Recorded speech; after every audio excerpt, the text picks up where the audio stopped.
At 43, I believed my life had settled into something dependable, predictable, even comforting. My name is Laura, and for 16 years, Greg and I had built a marriage grounded in trust, routine, and quiet companionship. We had no children, but our lives were full in other ways.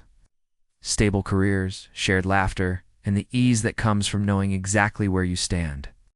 I didn't realize how fragile that sense of balance was until one ordinary Saturday night quietly tested it. My sister-in-law had invited us over to celebrate her son Ethan's 23rd birthday. Family gatherings were familiar territory. Ethan had always been a source of pride for us, all bright, thoughtful, and unusually mature for his age. In many ways, he filled a space I hadn't known was empty. I had watched him grow, guided him when he needed advice, and felt that rare satisfaction of seeing someone flourish. The evening was warm and lively. Conversation flowed easily. Wine glasses refilled themselves, and laughter echoed around the table. Greg, relaxed and cheerful, indulged more than usual.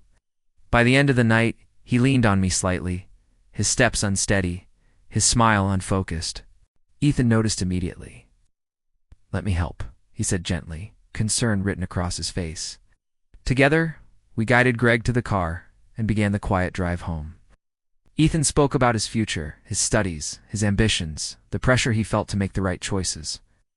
I listened with admiration, struck by how much he had grown into his own person. Once home, we settled Greg into bed. He drifted off quickly, leaving the house unusually silent. Ice. In the kitchen, Ethan poured me a glass of water. Something about his posture told me he was holding back a thought. "Laura," he said carefully, "can I ask you something personal?" I nodded, sensing the weight behind his words. He spoke about confusion, not about love, but about identity, expectations, and the fear of disappointing family. He admitted feeling lost, uncertain about where he belonged, and overwhelmed by the pressure to be strong all the time. In that moment, I didn't see my nephew. I saw a young man standing at the edge of adulthood. Searching for reassurance, I reminded him of something important, that admiration can be mistaken for answers, that emotional closeness doesn't always mean direction, and that boundaries exist not to restrict us but to protect what truly matters. This feeling, I told him gently, doesn't define you, and it doesn't need to control you. He listened, truly listened. When he finally stood to leave, there was relief in his eyes, not disappointment, but clarity. He thanked me for being honest, for being steady when he needed grounding.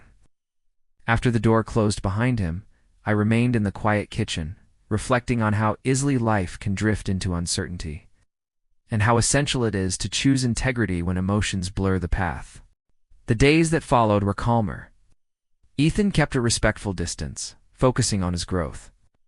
Greg remained the steady presence he had always been, and I carried the night with me, not as regret, but as a reminder of responsibility, strength, and the quiet power of doing the right thing. Some moments test us not by what we feel, but by what we choose.